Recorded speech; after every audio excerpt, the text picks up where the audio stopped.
బాలకృష్ణ గారి శ్రీమన్నారాయణ డైలాగ్. యాక్చువల్గా ఈ టైటిల్ ఆ డైలాగు అని మీకు తెలిసే ఉన్నా కూడా ఇది పెట్టడానికి కారణం ఏదన్నా పర్టికులర్ రీజన్ ఏమైనా ఉందా? అంటే బాగా అదే అందరికీ తెలిసిన ఫ్రేజ్ అండి అది. డైలాగ్ వల్ల ఇంకా మరింత తెలిసింది బాలకృష్ణ గారి డైలాగ్ వల్ల. అదే ఆయన వల్లే, బాలబాబు గారి వల్ల. It's very famous thing. దానికి ఇంకేమీ అండ్ ఇది ఆ విధంగా ఇది మాకు కొంచెం మాస్ క్యారెక్టర్. ఇది మా పాప అదే ట్రబుల్. సో అది we thought it was apt అండి. And you're sitting and brainstorming ఇది కరెక్ట్గా సెట్ అవుతుంది మనకు అనుకొని. డైరెక్టర్ గారు యాక్చువల్గా టీజర్ అంతా చూసుకున్నా కూడా పాజిటివ్ చూసుకున్నా ఏం చూసుకున్నా సరే ఎక్కువ నైట్ షాట్స్ ఎక్కువ ఉన్నాయి. అంటే మేబీ నైటే అపీర్ అవుతుందా సారా, అలాగే ఏదన్నా ఉంటుందా, లేదంటే ఒక కథ మొత్తం నైటే ఉంటుందా? అలా సినిమా ఒక రాత్రి అండి. ఓకే, కార్తికేయ గారు సార్ ఎస్ఎస్ రాజమౌళి గారు ప్రెజెన్స్ అని ఉన్నప్పుడే దాని బ్రాండ్ అనేది గ్లోబల్ లెవెల్ వెళ్తుంది. సో ఆయన ఫస్ట్ కాపీ చూపించారా? Like what was his reaction? Like any suggestions? First copy చూపించామండి. అండ్ ఆయన ఆబ్వియస్లీ ఉంటాయి కదా, చిన్న చిన్న కరెక్షన్స్ చెప్పారు. అండ్ మీరు working on them and it all be done. Particularly VFX అనేది చాలా crucial thing. Like magical moments వచ్చినప్పుడు కానీ ఇవన్నీ కూడా చాలా ప్రాపర్గా ఉండాలి. And he is very perfectionist. అవును. సో వాటి విషయంలో చెప్పారా లేకపోతే ఎనీథింగ్? అండి యాక్చువల్లీ విఎఫ్ఎక్స్లో చాలా తక్కువ. అంటే it's more on if the emotion and the stories కరెక్ట్గా ఉందా లేదా అనేది. Mostly it was there. చిన్న చిన్నవి వీళ్ళ రియాక్షన్ ఒకటి ఉంటే బాగుంటుంది అలాంటివి చెప్పారు. కానీ but he mostly looks at, I mean because I think అదే చూసుకోవాలి కూడా మెయిన్గా. విఎఫ్ఎక్స్ ఎన్ని ఎలిమెంట్స్ పైన, that's not the main criteria. Story flow అవుతుందా, ఎమోషన్ వర్క్ అవుతుందా is the main thing. And that's what Veer. So all the best. Thank you so much.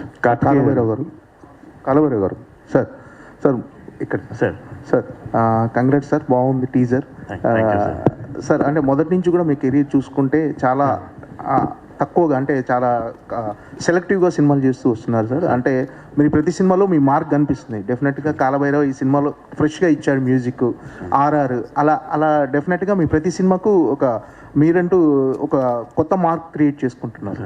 So ఈ సినిమాకు ఒక ఫాంటసీ సినిమా ఇదే. ఈ సినిమాకు మ్యూజిక్ వైజ్ సైడ్ కానీ మన ఆర్ఆర్ సైడ్ కానీ ఎలాంటి అంటే ఎక్స్పెరిమెంట్ చేయబోతున్నారు? ఎలాంటి ఎక్స్పెరిమెంట్స్ ఎక్స్పెక్ట్ చేయొచ్చు? ఎలాంటి మ్యూజిక్ని మనం ఎక్స్పెక్ట్ చేయొచ్చు సార్ ఈ సినిమా? అదే సార్ ఇందాక చెప్పినట్టు ఎక్స్పెరిమెంట్ అంటే పనిగట్టుకుని ఇది డిఫరెంట్గా చెయ్యాలి, లేకపోతే ఇది ఏదో ఒక ఎక్స్పెరిమెంట్ చేయాలి అని అన్నది ఉద్దేశం ఉండదండి. బట్ నా అదృష్టం కొద్దీ ఏంటంటే ఇప్పటిదాకా నేను పనిచేసిన సినిమాలు కానీ డైరెక్టర్లు కానీ నేను కొలాబరేట్ అయిన వాళ్ళందరూ కూడా వాళ్ళకి ఏమి ఐడియాస్ ఉన్నాయి, దీనికి ఎలా చేస్తే బాగుంటుంది అని చేసే ప్రాసెస్లో న్యాచురల్గానే కొన్ని కొత్త ఐడియాస్ వచ్చినాయి సార్. సో పనిగట్టుకుని దీనికి ఏదో కొత్తగా చేయాలి, డిఫరెంట్గా చేయాలని స్టార్ట్ అవ్వనండి. బట్ బాగా చేయాలని ఉంటుంది. బట్ ఆ స్టోరీనే డ్రైవ్ చేస్తుందండి దీని. సో ఆ ప్రాసెస్లో కొన్ని కొత్త ఐడియాలు వస్తాయి. అవును కదా, ఇలా ఎప్పుడు చేయలేదు ఇంతకుముందు, ఇప్పటిదాకా ఎవరు చేయలేదు. సో అలాంటి వచ్చినప్పుడు ఇంకా ఎగ్జైట్మెంట్ పెరుగుద్ది ఇంకా. సో ఇందాక చెప్పినట్టే ఆ ఆస్పెక్ట్ చూసుకుంటే ఈ సినిమా ఇంకా ఎక్కువ డిమాండ్ చేసిందండి. ఇంకా డిమాండ్ చేసింది, నాకు ఎక్కువ స్కోప్ కూడా ఇచ్చింది. సో నాకు చాలా ఎగ్జైటెడ్గా ఉన్నానండి. రేపు సెప్టెంబర్లో అందరూ సినిమా చూసి అన్నిటితో పాటు మ్యూజిక్ని కూడా మెచ్చుకుంటారని లుకింగ్ ఫార్వర్డ్. Thank you.